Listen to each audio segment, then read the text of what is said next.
શું છે ડૂમો ચડે ખેર ની ગળે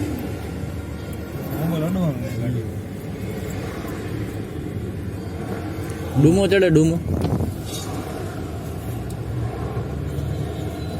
મોટું બાર કાઢ ગાડી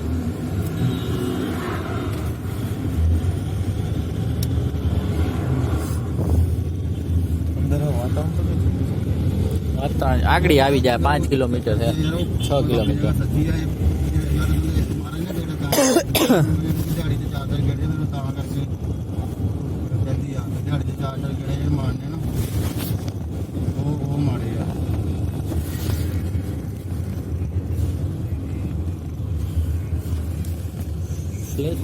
यार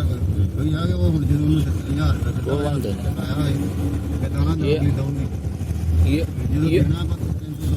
ये पर एक गल यो मैं तो अभी तो थोड़ी पेट होंदी है सोनी वाली तो नहीं पूरी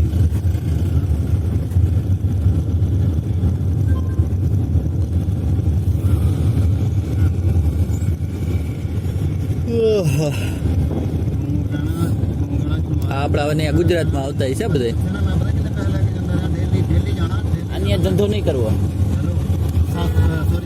રાજુ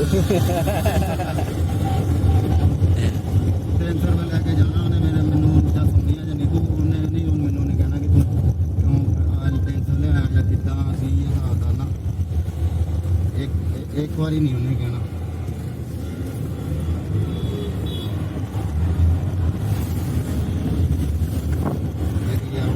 पता मेरी